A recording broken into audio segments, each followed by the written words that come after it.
사랑하는 성경 통독 가족 여러분, 한 주간 평안하셨지요? 오늘 이제 성경의 마지막 책 요한계시록, 성경의 마지막 요한계시록에 대해서 설명을 드리도록 하겠습니다. 우리가 성경 통독을 통해 요한계시록 말씀을 읽으면서 하나님 나라에 대한 소망과 확신을 갖는 우리 모두가 되기를 간절히 소망합니다.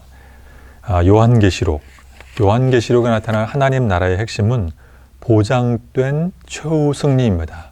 저와 여러분에게는 최후 승리가 보장되어 있음을 요한계시록 말씀을 통해서 꼭 믿으시기를 바랍니다.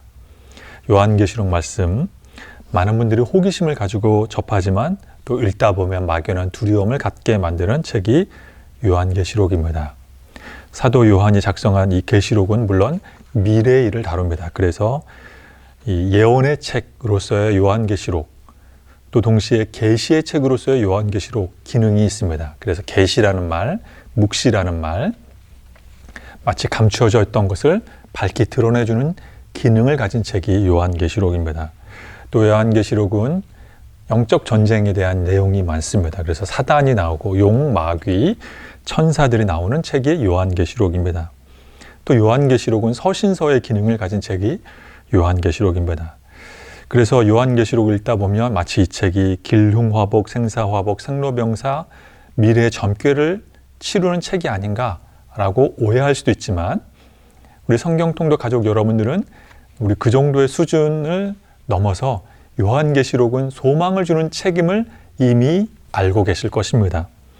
요한계시록은 미래의 방향성뿐만 아니라 과거의 일을 기반으로 현재의 일을 해석해 우리에게 미래에 대한 소망을 제시하는 책이 요한계시록이기 때문입니다.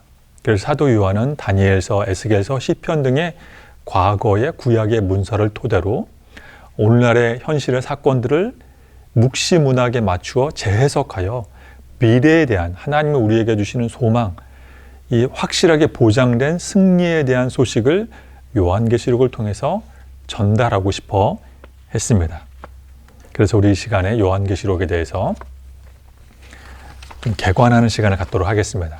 먼저 요한계시록에 대해서 개관, 또 요한계시록의 구조를 설명을 드리고 요한계시록의 특징, 그리고 이어서 요한계시록에 갖는 이 두려움을 갖게 만드는 오해하는 부분들에 대해서, 그리고 마지막으로 요한계시록이 우리에게 주는 교훈에 대해서 이와 같은 순서로 요한계시록을 설명을 드리도록 하겠습니다. 먼저 요한계시록의 개관입니다. 요한계시록의 저자는 예수님의 제자인 요한. 그래서 예수님의 12 제자 중에서 유일하게 순교하지 않은 요한이 이 반모 섬에 약 주 한 80년경의 수감 중에 주의 날에, 즉 오늘날로 따지면 주일날, 월화수목금토일 중에서 일요일인 주일날에, 주의 날에 성령의 음성을 듣게 됩니다. 그 자신이 들은 이 말세 때에 일어날 여러 현상에 대해서 소아시아의 7교회, 소아시아에 있는 7교회, 에베소 교회부터 갈라디아 교회까지, 에베소 교회에서부터 갈라디아 교회까지 7개 교회에게 이 편지를 서신서로서 발송을 합니다. 요한계시록에 나오는 여러 핵심 신학 사상, 중요 용어로는 어린 양, 천사, 마귀, 천년왕국, 인장, 7, 새하늘과 새 땅 등 이 중요한 개념을 다루고 있어서 성경에서는 반드시 포함되어야 하는 성경이 바로 요한계시록이 되겠습니다. 요한계시록의 구조를 설명을 드리겠습니다. 요한계시록 1장은 이제 반모섬에 유배 중인 사도 요한이 그리스도, 예수님을 다시 아련하는 장면이 1장에 나옵니다. 그래서 이 입에서는 칼이 나오고 심판의 열쇠를 가지고 있고 발이 빛나고 끌리는 아름다운 이 두루마기, 끌리는 아름다운 옷을 입고 또 심판의 권세를 가진 예수님을 만나는 이 놀라운 장면의 말씀이 1장에 있습니다. 2장에서 3장은 이제 소아시아 7교회에 대해서 이 편지를 쓰는 내용이 나오고, 4장에서 8장까지는 이제 하늘 보좌에 계신 어린 양, 또 어린 양으로 인해서 7개 인이 띄어지는 것을 보게 되고, 9장에서 11장은 7개 인을 이어서 7개의 나팔이 불려지고 심판이 계속해서 확산되고 심화되는 것을 보게 됩니다. 그리고 중간에 15장에 7개의 대접이 16장에 땅에 쏟아지는데, 그 중간에 12장, 14장에 이제 용 등장 14만 4천. 그래서 두 증인이 등장하고 두 짐승이 나오고 또 용과 여인이 나오고 이런 이야기들이 나오게 됩니다. 17장부터는 이제 심판당하는 악의 제국, 그래서 17장에 이제 큰 음녀가 나오고, 큰 음녀는 바벨론인 것을 알게 되고 이제 이들이 심판받는 내용이 나오게 됩니다. 20장부터는 최후 승리, 어린 양의 혼인잔치, 새하늘과 새 땅이 이제 20장에서 22장 사이에 등장하게 됩니다. 요한계시록의 특징을 좀 설명을 드리겠습니다. 요한계시록의 특징 첫 번째, 요한계시록은 승리를 보장하는 책입니다. 그런데 그 승리는 거저 주어지는 승리가 아니라 고난을 통해서 우리에게 오는 승리입니다. 그래서 그 예시가 바로 7교회입니다. 소아시아에 있는 7교회. 그래서 요한이 이 소아시아에 있는 7교회에게 요한계시록을 보내면서 지금 너희가 당하는 이 모든 핍박을 이겨내야 이와 같은 승리를 약속받는다라고 요한이 말하고 있습니다. 바로 첫 번째 등장하는 교회가 에베소 교회, 마지막에 라오디게아 교회.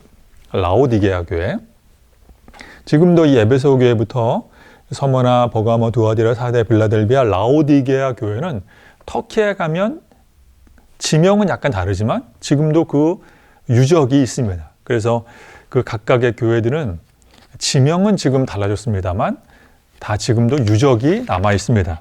예를 들어 버가모 교회는 바르가야, 두아디라는 아카사르, 빌라델비아는 알쉐이르. 제가 좀 약간 그 발음은 좀 이상하지만 지명은 약간 달라졌지만 터키에 가면 지금도 터키 성지순례를 가면 만날 수 있는 도시들입니다. 그래서 뭐 서머나는 이즈미르라든지 지금도 그 교회 흔적이 있습니다. 그래서 이 7개의 교회들을 보시면 각각 칭찬을 받습니다. 그래서 악을 미워하고 인내하며 거짓 교를 배척했지만 그러나 동시에 책망도 받는데, 악을 미워하다 보니 첫사랑도 잃어버리게 됩니다. 그러나 이 첫사랑을 회복하면 생명나무의 과실을 얻게 됩니다. 그래서 이 요한계시록에 보면 최후 승리가 보장되어 있는데, 이와 같은 최후 승리가 보장됐는데 거저 얻는 것이 아니라 이 고난을 통과해야 되는데 첫사랑을 회복해야 하는 이것을, 이 과정을 지나면 이제 상급이 약속되어 있으며, 서머나 교회도 환난과 궁핍을 견뎌냈습니다. 그리고 환난과 궁핍을 잘 견뎌냈기에 생명의 멸류관을 받는다라고 말합니다. 그래서 서머나 교회와 빌라델비아 교회는 책망할 것이 없습니다. 그들은, 이 두 교회는, 서머나와 빌라델비아는 이미 고난을 이겨내고 있기 때문입니다. 그런데 라오디게아 교회는 칭찬 내용이 없고 비판만 받고 있습니다. 왜냐하면 라오디게아 교회는 이 신앙의 박해와 유혹을 이겨내지 못하고 있기 때문입니다. 신앙의 박해와 유혹을 이겨내면 하늘 보좌에 앉게 된다라고 하는 상급이 있습니다. 그래서 에베소 교회, 서머나 교회, 버가모 교회의 칭찬, 그래서 믿음을 수호했지만 니골라당의 유혹을 이겨내지 못했고, 니골라당의 유혹을 이겨내면 만나와 힌도를 얻게 되며, 두아디라 교회, 사랑과 믿음을 지켰지만 이세벨의 거짓 선지자를 수용하게 됐고, 이 거짓 선지자를 이겨내면 통치권을 얻는 새벽별이 될 것이며, 사대교회, 옷을 더럽히지 않았지만 신앙의 순수함을 지켰지만 영적으로 죽은 것과도 같고, 영적 죽음에서 소생하게 되면 흰옷을 입고 생명책에 이름이 기록되는, 그래서 고난을 통과해야 신앙의 승리가 보장된다. 이것이 그 샘플로, 예시로 제시된 교회가 7교회입니다. 또 요한계시록의 두 번째 특징은 많은 환상이 나옵니다. 많은 환상이 나옵니다. 그래서 네 생물, 하나님의 어린 양의 보좌에 있는 네 생물, 용, 또 인, 나팔, 대접, 찬양, 감사 찬양, 구원 찬양, 여러 종류의 이제 천사들이 부르는 또 능히 쓸 수 없는 사람들, 14만 4천 이상의 수많은 사람들이 부르는 찬양, 감사에 대해서, 승리에 대해서 부르는 찬양들이 나오고, 새하늘과 새 땅 등 이 모든 환상들이 나옵니다. 또 요한계시록에 나오는 여러 환상들과 사건들은 다 사실 연결되어 있습니다. 끊어지지 않고 연결되어 있습니다. 한번 살펴보겠습니다. 먼저 첫 번째 인입니다. 첫 번째 인. 그래서 이 첫 번째 인을 뗄 때에 흰말 탄자가 나오고, 두 번째 인을 뗄 때에 붉은 말 탄자, 세 번째 인을 뗄 때 검은 말, 네 번째 인을 뗄 때 청황색 말을 탄자가 나오고, 다섯 번째 인을 뗄 때 순교자들이 이제 자신의 피 흘림에 대해서 하나님께 탄원하는 내용이 나오고, 여섯 번째 인을 뗄 때 지진이 일어나며 하늘의 별이 떨어지고 이런 천재지변 현상이 일어나고, 일곱 번째 인을 뗄 때 반 시간 동안, 즉 30분 동안, 약 30분 동안 하늘이 조용해지며 일곱 번째 천사가 나팔을 받게 됩니다. 그래서 인을 뗄 때에 나팔 재앙이 시작하게 되는 이 연속선상의 이 재앙들이 있다라고 하는 것입니다. 그래서 첫 번째 나팔을 불면 땅에 우박과 불이 쏟아져서 땅의 3분의 1이 불타버리게 되고, 두 번째 나팔을 불자 이제 바다가 3분의 1이 바다 생물을 죽게 되고, 세 번째 나팔을 불자 이제 땅 위에 있는 모든 물, 강과 샘들이 3분의 1이 그 물에서 쓴맛이 나고, 네 번째 나팔을 불자 하늘의 해달 별과 해와 달과 별이 3분의 1이 어두워지고, 다섯째 나팔을 불자 사람들이 고통을 당하게 되고, 여섯 번째 나팔을 불자 사람 중에서 3분의 1이 죽음을 당하고, 일곱 번째 나팔을 불면 이제 바벨론 제국에 의해 솔로몬 성전에서 사라진 언약궤가 다시 한번 성경에 재등장하게 됩니다. 그러면서 언약궤의 등장 속에서 뇌성과 번개가 발하고 땅에 지진이 생기게 됩니다. 그러면서 일곱 번째 나팔을 불고 나서 이제 11장으로 넘어가면 이제 첫째 대접 사건이 나오게 됩니다. 그래서 이 인재앙, 그 다음에 나팔재앙, 이 대접재앙, 이것이 차례차례 일어나게 되는데, 나팔과 대접재앙 사이에 12장과 이 15장에 두 증인이 나오고, 또 두 짐승이 나오고, 또 짐승의 보좌가 나오고, 또 여인과 용이 나오고, 이런 이야기들이 쭉쭉 중간에 삽입됩니다. 그러다가 이제 첫째 대접재앙이 시작을 합니다. 그러면서 첫째 대접이 땅에 부어지면서 짐승의 표를 받은 사람들이 이제 심판을 당하고, 두 번째 대접이 되면서 바다에 부어지면서 바다 생물들이 죽고, 세 번째 대접이 땅과 물에 부어지면서 그 물이 피가 되고, 네 번째 대접이 해에 부어지면서 태양빛이 사람들을 아프게, 사람들에게 고통을 주고, 다섯 번째 대접으로 인해서 짐승의 보좌, 짐승의 나라가 등장하게 되고, 여섯 번째 대접을 통해서 유브라다 강이 말라버리고 동방의 왕들이 나오고, 일곱 번째 대접이 부어질 때 이제 공기 중에 번개와 큰 우박이 생기는 이런 현상, 환상을 보게 됩니다. 그래서 이런 환상, 재앙들의 특징들은 사실 인나팔 대접으로 차례차례 순서대로 나오지만, 사실 이것은 순서대로 인재앙이 끝나면 나팔재앙이 시작하고, 나팔재앙이 끝나면 대접재앙이 시작을 하지만, 그러나 이것들은 사실 읽어보면 비슷비슷한 현상들이라는 겁니다. 비슷비슷한 심판들이 많습니다. 그 말인즉슨 동시다발적으로 발생하되 그 재앙이 심화된다라고 하는 뜻입니다. 성경에서는 순서가 있지만 그러나 그 특징들은 비슷한 것을 보게 되는데, 그 말인즉슨 뭐냐면, 우리가 하나님께 그 종말의 날, 심판의 날, 예수님이 재림하실 날이 올수록 그 재앙들은 동시다발적으로 심각하게 심해져서 나타난다는 것입니다. 그런데 재앙이 심해져도 회개하지 않는 사람들이 생기는 것을 보게 됩니다. 그래서 이 인재앙, 나팔재앙 중에서도 회개하지 않는 사람들은 하나님을 비방하는 것을 우리가 계시록 말씀을 통해서 보게 됩니다. 그리고 반드시 이 재앙, 이 심판을 거쳐야만 새하늘과 새 땅이 온다라는 것을 우리는 알 수가 있습니다. 그리고 하나님의 그 하늘의 어린 양 보좌처럼 어린 양의 인침처럼 유사한 짐승의 보좌가 있고 짐승들도 이 하나님을 비방하는 사람들, 하나님의 대적자들에게 인을 치는 것을 보게 됩니다. 그러나 이런 와중에서도 재앙이 심화되고 재앙이 심각해지고 재앙이 동시다발적으로 전 세계적으로 주님의 재림 전까지 있을 때 새하늘과 새 땅 천년왕국이 이 세상에 나타나기 전까지 우리는 최후 승리 믿으며 신앙생활을 담대히 해나가야 한다. 이것이 요한계시록이 저와 여러분에게 주는 영적인 교훈입니다. 요한계시록을 그래서 보다 보면 몇 가지 오해가 되는 것들이 있습니다. 이 오해되는 것들을 다 다룰 수는 없지만 몇 가지 대표적인 것들을 좀 다뤄보도록 하겠습니다. 14만 4천이 있습니다. 666이 있습니다. 아마게돈, 천년왕국, 용과 짐승이 있습니다. 그래서 이 5가지를 간략하게 다뤄보도록 하겠습니다. 첫 번째 14만 4천입니다. 14만 4천 말씀을 한번 읽어보겠습니다. 요한계시록 말씀입니다.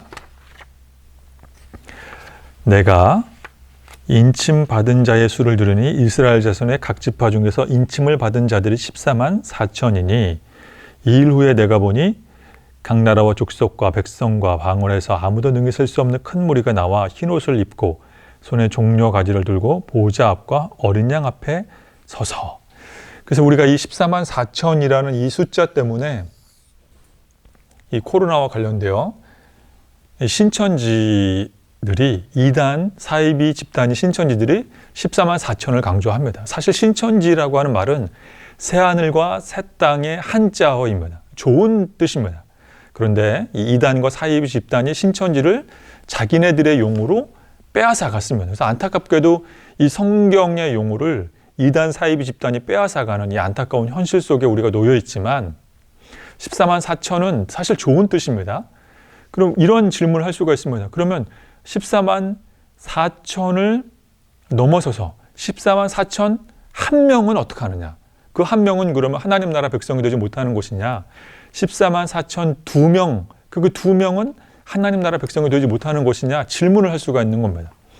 즉 14만 4천이라는 이 정확한 물리적인 숫자가 중요한 게 아니라 이 14만 4천이 가리키는 뜻이 중요한데 그것은 무엇이냐면 4절에 이어서 바로 9절에 나와 있습니다. 내가 보니, 사도 요한이 보니 이 일 후에 14만 4천이 있는 그것을 본 후에 사도 요한이 보니 나라와 족속과 백성과 방언에서 아무도 능히 셀 수 없는 큰 무리를 보았는데 그 무리가 어린 양을 찬양합니다. 근데 그 무리가 바로 누구냐면 바로 이 14만 4천이라고 하는 겁니다. 그럼 왜 14만 4천이라고 이렇게 한정을 줬냐면 14만 4천은 유대인들의 완전수인 7의 2배수입니다. 그래서 14만 4천이라고 하는 것은 큰 무리인데 하나님 나라의 백성은 누구든지 간에 예외 없이 빠짐없이 하나님 나라 백성이 된다라고 하는 뜻을 말하는 것이지 단순히 14만 4천 명. 그러면 14만 4천을 넘어서는 14만 4천 1명, 2명, 14만 4천 3명을 어떻게 하느냐? 라는 질문이 나오게 됩니다. 그래서 14만 4천은 하나님을 믿는 사람들은 누구도 예외 없이 완벽하게 하나님 나라 백성을 이룬다라고 하는 것을 뜻하는 것입니다. 14만 4천은 하나님을 믿는 사람들은 수많은 사람들이 된다라고 하는 것을 뜻하는 것입니다. 또 계시록에 우리가 헷갈리는 오해를 사는 표현이 있습니다. 바로 666입니다. 또 말씀을 읽어보겠습니다. 지혜가 여기 있으니 총명한 자는 그 짐승의 수를 세어보라. 그것은 사람의 수니 그 수는 666이니라. 그래서 이 666이라고 하는 것은 어떤 컴퓨터의 바코드나 컴퓨터 명령어를 말하지 않습니다. 아마 이미 많이 아시겠지만 히브리어는 그 알파벳이 숫자를 가리키기도 했습니다. 그래서 히브리어는 알렙, 벳, 김멜, 달렛 이런 히브리어의 알파벳들은 알렙은 1을, 김멜은 3을 이 모든 알파벳들마다 숫자들이 있었습니다. 그런데 그 당시에 이 기독교를 가장 박해했던 로마의 방화, 불을 지른 네로, 이 네로 카이사르라는 이 네로의 표현을 히브리어로 썼을 때 그것을 숫자로 계산을 해보니 그 숫자가 666이 되었습니다. 그래서 사실은 이 네로 카이사르의 히브리어의 숫자적 표현이 666이 나왔는데 요한계시록을 기록할 당시에 로마 황제는 네로가 아니라 도미시안이라는 황제였습니다. 도미시안. 즉 이게 무슨 말이냐면 666은 기독교를 박해하는 총괄 개념이 된다라고 하는 것입니다.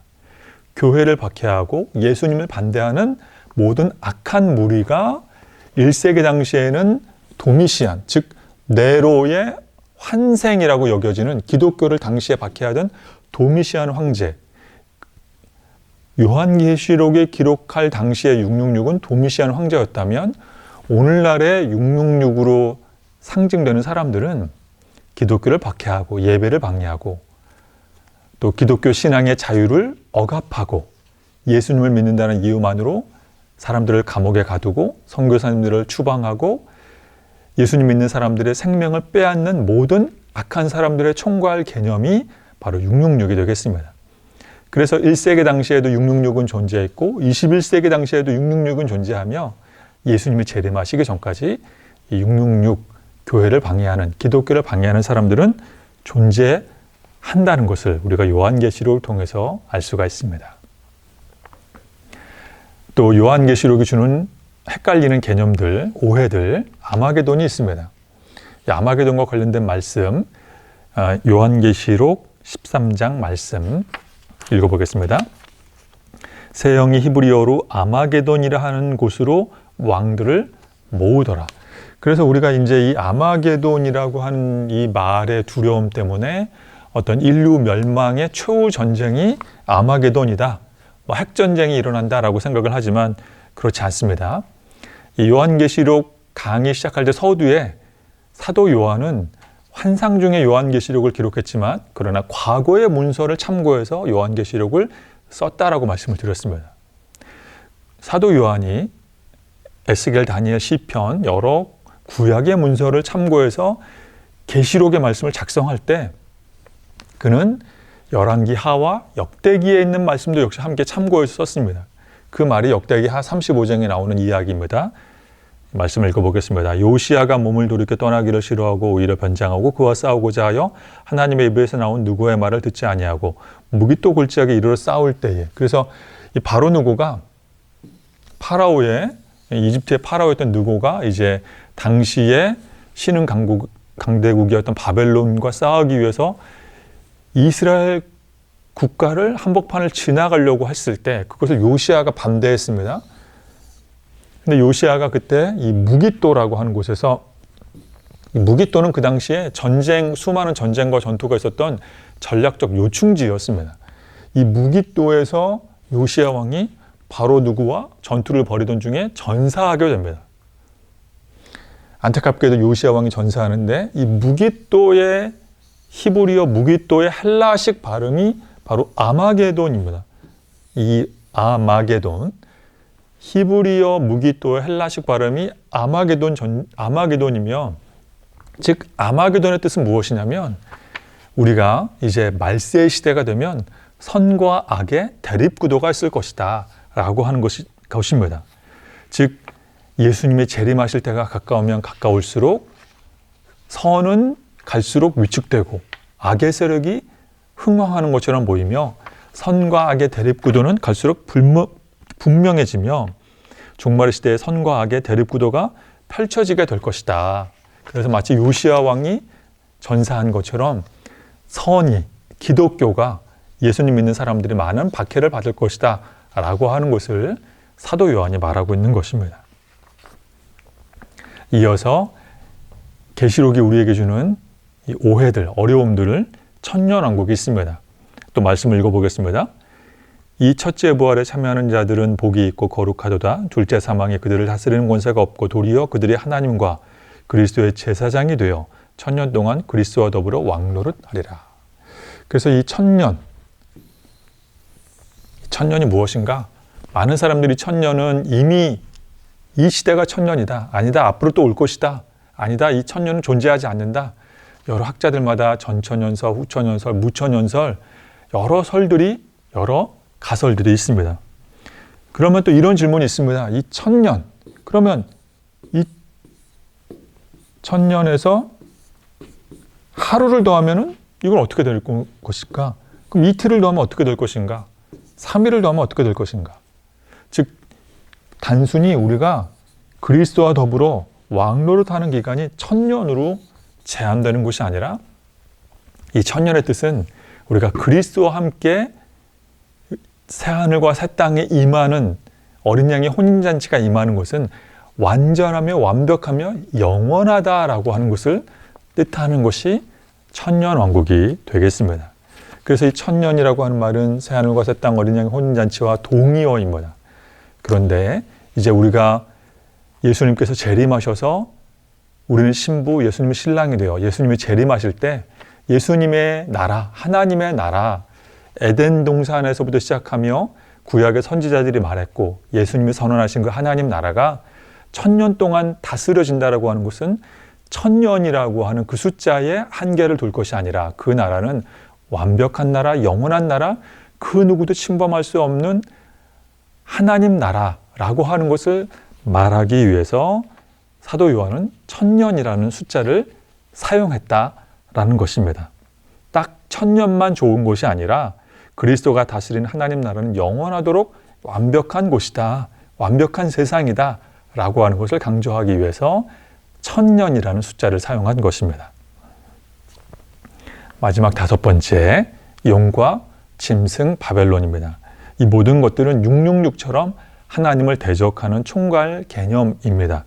1세기 당시의 로마 제국이며 오늘날의 기독교와 교회를 박해하는 모든 악한 세력을 지칭하는 말입니다. 그래서 요한계시록 12장에 보면 이제 전쟁, 그것은 영적이며 또 현실적인 전쟁인데 결국에는 이 모든 것들이 그리스도와 또 그리스도의 군사들에 의해서 추방당하게 된다. 결국에는 그리스도, 심판자인 그리스도에 의해서 다 심판받게 된다라고 말을 하고 있습니다. 이제 요한계시록이 우리에게 주는 교훈을 살펴보도록 하겠습니다. 요한계시록이 우리에게 주는 교훈 첫 번째는 신앙생활의 본질, 우리의 정체성을 알게 해줍니다. 또 우리의 신앙은 최후 승리가 보장되어 있음을 요한계시록이 알려주고 있습니다. 또 우리는 마라나타의 신앙생활을, 마라나타의 기도생활을 해야 한다라고 요한계시록이 우리에게 교훈하고 있습니다. 요한계시록이 우리에게 주는 교훈 첫 번째, 우리의 신앙, 우리의 기독교인으로서의 정체성을 알려줍니다. 요한계시록 14장 말씀입니다. 14장 4절 말씀. 이 사람들은 여자와 더불어 더럽히지 아니하고 순결한 자라. 어린 양이 어디로 인도하든지 따라가는 자며 사람 가운데서 속량함을 받아 처음 익은 열매로 하나님과 어린 양에게 속한 자들이니. 그래서 14장에 보면 7장에 이어서 14만 4천이 재등장하게 됩니다.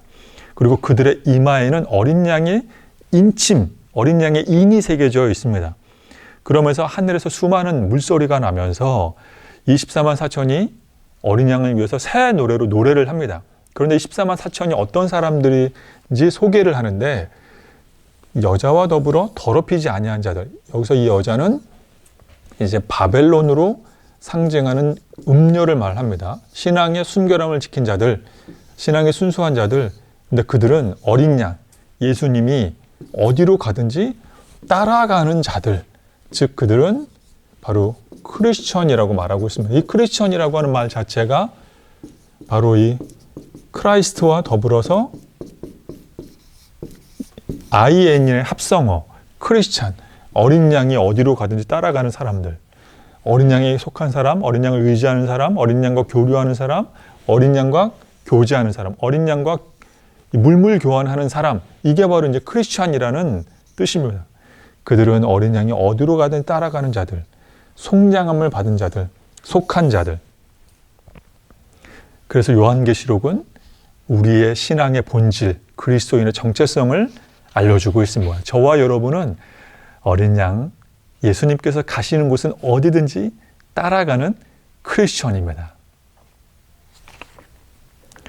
또 요한계시록이 우리에게 주는 교훈 두 번째, 보장된 승리, 최후 승리가 보장되어 있음을 우리에게 알려주고 있습니다.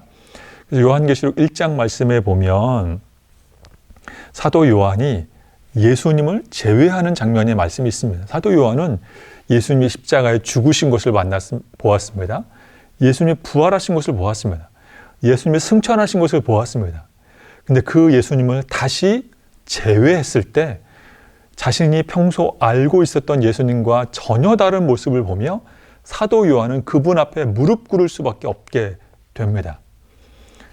1장 17절 말씀, 내가 볼 때 그의 발 앞에 엎드러집니다. 자동적으로 엎드러집니다. 왜냐하면 두려웠기 때문입니다. 예수님 말씀하시면 나는 처음이요 마지막이다.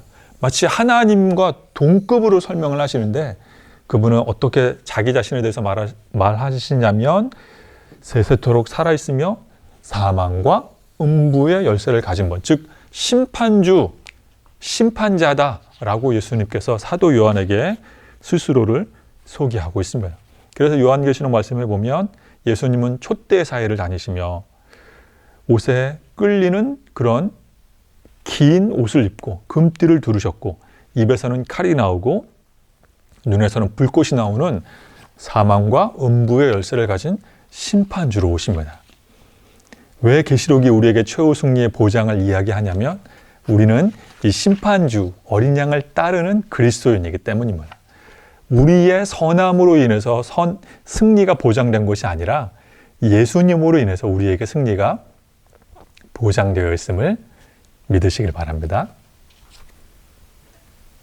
요한계시록이 우리에게 주는 교훈 세 번째, 우리의 신앙생활, 우리의 기도 제목은 마라나타가 되어야 합니다. 요한계시록은 이제 22장 20절에서 이렇게 마무리를 하고 있습니다. 제가 말씀 읽어보겠습니다. 이것들을 증언하시니가 이르시되 내가 진실로 속히 오리라 하시거늘 아멘 주 예수여 오시옵소서. 이 아멘 주 예수여 오시옵소서가 한마디로 마라나타입니다. 마라나타. 그래서 초대교회 당시에 1세기 당시의 교회는 모든 기도 모임, 공예배의 마지막은 마라나타를 외치며 예배가 마무리되었습니다. 오늘날에는 현대 예배에는 마라나타라고 외치지 않습니다. 우리는 목사님들의 축도 혹은 주기도문으로 모임과 예배를 마무리합니다. 그러나 초대교회는 마라나타를 외치며 모든 예배와 모임을 갈무리하곤 했습니다. 그러나 중요한 것은 이 정신은 우리가 계승해야 한다라고 하는 것입니다. 예수님 오시옵소서. 그 말은 즉슨 우리가 예수님을 초청하는 이유는 하나님 나라의 주인공이신 예수님께서 오셔서 우리가 속한 교회 공동체, 가정, 직장, 우리의 삶의 모든 분야에 예수님 오셔서 다스려 주시옵소서라고 간절히 염원하는 것이 우리의 신앙생활, 기도생활이 되어야 한다는 것입니다. 예수님이 오셔서 통치하시는 곳마다 하나님 나라가 이 땅 가운데 실현되기 때문입니다. 즉 마라나타의 기도는 하나님 나라의 백성들이 해야 할 삶의 목적, 기도생활, 우리의 모든 삶의 중심이 되는 것입니다. 이것을 계시록의 말씀이 우리에게 알려주고 있습니다. 그래서 이 말씀, 계시록의 끝부분의 말씀, 20절의 말씀은 또 마지막 문제가 되겠습니다. 이제 강의를 마치도록 하겠습니다. 창세기부터 시작해서 요한계시록까지 1장에서 1강에서 16강까지의 모든 강의를 이제 마무리하도록 하겠습니다. 2002년 우리나라 농구는 약 12년, 13년 동안 이기지 못했던 만리장성 중국 농구를 이겼던 놀라운 사건이 있었습니다.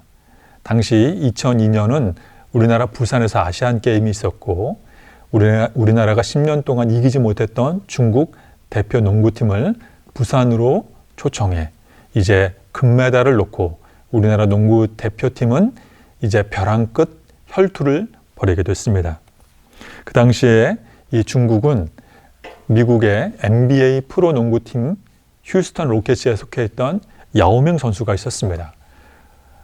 중국은 아시아 넘버원의 실력을 가지고 있었습니다.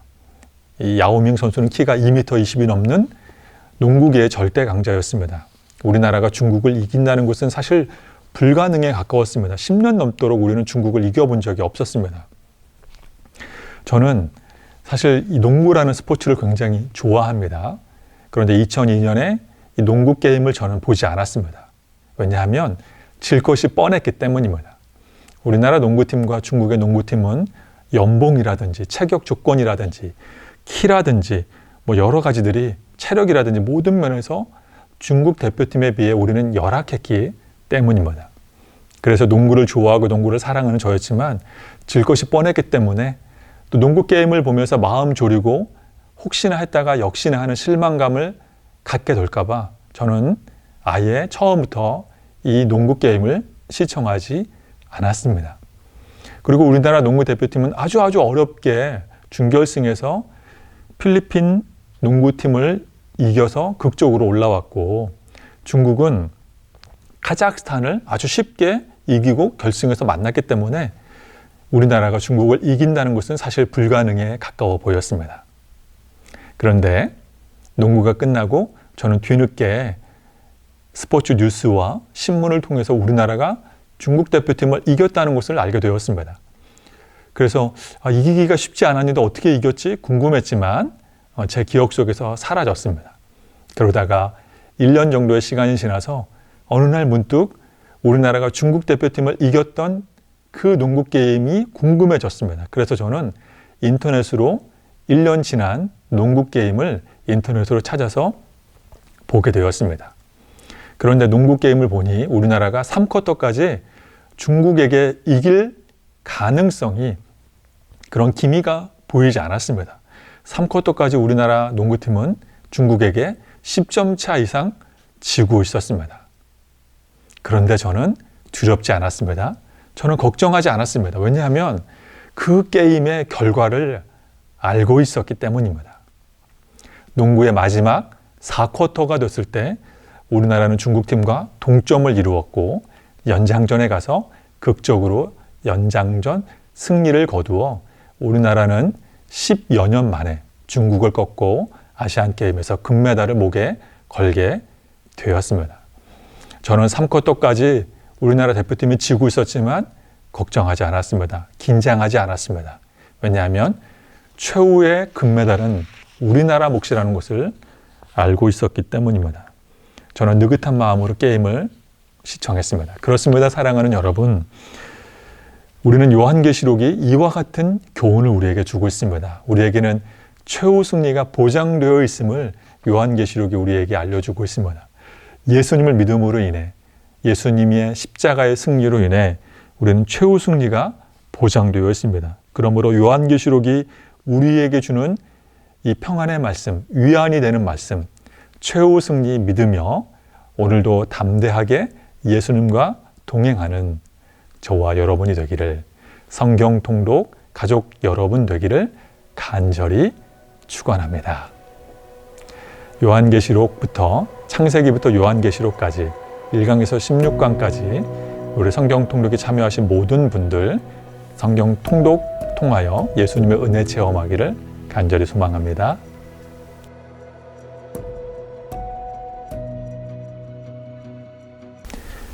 핵심 성경 통독 마지막 16강 문제입니다. 요한계시록 22장 20절 말씀. 이것들을 증언하신 이가 이르시되 내가 진실로 속히 오리라 하시거늘 땡땡 주 예수여 오시옵소서. 가로 안에 들어갈 두 글자 정답을 반장님에게 카카오톡을 통해서 알려주시길 바랍니다. 우리가 예배 시간에 많이 사용하는 두 글자 땡땡 주 예수여 오시옵소서, 두 글자를 반장님에게 알려주시길 바랍니다. 요한계시록 말씀을 통독하여 우리에게 주시는 최후 승리 믿으며 살아가는 저와 여러분 되기를 소망합니다.